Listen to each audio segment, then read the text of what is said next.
लक्ष लक्ष लक्ष लक्ष नाशिककरांनो, तुमच्या घरातील इलेक्ट्रॉनिक वस्तूंसाठी एकच विश्वासाचं ठिकाण वाझट इलेक्ट्रॉनिक्स. फॅन असो, LED lights, TV, home theatre, water heater किंवा कार स्पीकर, सर्व काही मिळवा योग्य दरात आणि विश्वासार्ह सेवेसह. पत्ता: रामालय हॉस्पिटलच्या बाजूला, भगवती मिसळच्या मागे, पंचवटी कारंजाजवळ, नाशिक. संपर्क: 96 89 78 68 17. वाझट इलेक्ट्रॉनिक्स, गुणवत्ता आणि विश्वासाचं प्रतीक.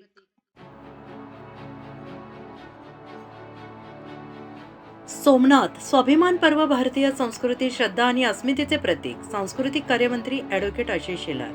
सोमनाथ स्वाभिमान पर्वमधून त्र्यंबकेश्वर येथे भक्ती, अध्यात्म आणि भारतीय संस्कृतीचा जागर. भारताची संस्कृती, परंपरा आणि श्रद्धा हजारो वर्षाच्या संघर्षातून आजही अखंड टिकून आहे. सोमनाथ मंदिराचे पुनरुत्थान हे भारतीय समाजाच्या एकता, स्वाभिमान, सांस्कृतिक सामर्थ्य, अस्मितेचं प्रतीक आहे. या ऐतिहासिक पुनरुत्थानाला 75वे वर्ष पूर्ण होत असून देशाच्या गौरवशाली इतिहासाचे स्मरण करून देण्यासाठी सोमनाथ स्वाभिमान पर्वाचे आयोजन करण्यात आले असल्याचं प्रतिपादन सांस्कृतिक कार्यमंत्री ॲडव्होकेट आशिष शेलार यांनी केलं आहे.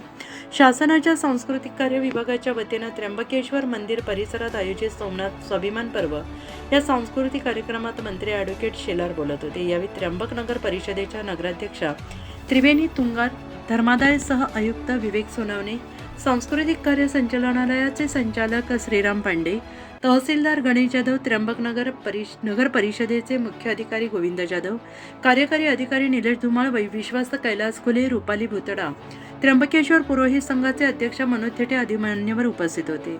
मंत्री ॲडव्होकेट शेलार यांनी म्हटले की इतिहासात सोमनाथ मंदिरावर अनेक आक्रमणे झाली, मात्र भारतीय समाजाने आपली श्रद्धा, संस्कृती आणि परंपरा कायम जपली. या संघर्षातून भारतीय समाजाची एकजूट आणि सांस्कृतिक निष्ठा दिसून येते. स्वातंत्र्यानंतर तत्कालीन गृहमंत्री सरदार वल्लभभाई पटेल यांच्या पुढाकारातून आणि जनसहभागातून सोमनाथ मंदिराचे पुनरुत्थान करण्यात आले. पंतप्रधान नरेंद्र मोदी यांनी सोमनाथ मंदिराच्या पुनरुत्थानाच्या अमृत महोत्सवी वर्षानिमित्त या ऐतिहासिक वर्षाचा गौरव केला आहे. मुख्यमंत्री देवेंद्र फडणवीस यांच्या नेतृत्वाखाली शासनामार्फत राज्यभरात कला, संस्कृती, परंपरेचे जतन आणि संवर्धन करण्यासाठी विविध उपक्रम राबवले जात आहेत. भारतातील आध्यात्मिक आणि सांस्कृतिक वारसा हजारो वर्षांचा आहे. सांस्कृतिक कार्यक्रमांच्या माध्यमातून हा वारसा पुढील पिढीपर्यंत पोहोचवण्यासाठी अशा कार्यक्रमांचे आयोजन महत्त्वाचे असल्याचं त्यांनी म्हटलंय. कार्यक्रमाच्या यशस्वी आयोजनासाठी त्र्यंबकेश्वर देवस्थान ट्रस्ट, स्थानिक स्वराज्य संस्था, प्रशासन, नागरिकांनी दिलेल्या सहकार्याबद्दल मंत्री ॲडव्होकेट आशिष शेलार यांनी आभार व्यक्त केले. यावेळी शिवांजली या सांस्कृतिक कार्यक्रमातून सुप्रसिद्ध अभिनेत्री संस्कृती बालगुडे, सहकारी यांनी प्रभावी कलाविष्काराच्या सादरीकरणातून भारतीय परंपरेचे दर्शन घडवले. त्र्यंबकेश्वरच्या पवित्र आणि आध्यात्मिक वातावरणात झालेल्या या सादरीकरणाला उपस्थित भाविक, नागरिक आणि कलाप्रेमींनी उत्स्फूर्त प्रतिसाद दिला.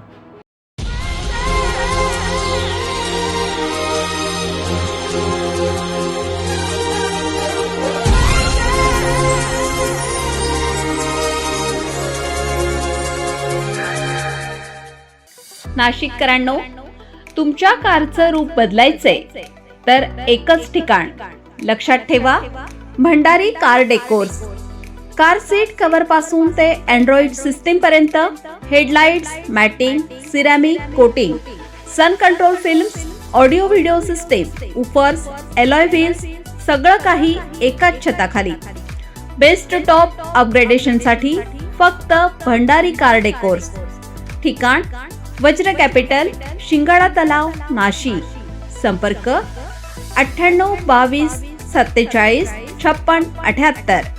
भंडारी कार डेकोर्स, विश्वासाचं नाव, दर्जेदार कार ॲक्सेसरीजचं ठिकाण. अशाच नवनवीन व्हिडिओ पाहण्यासाठी आजच भेट द्या लक्ष न्यूज या सोशल मीडिया प्लॅटफॉर्मला.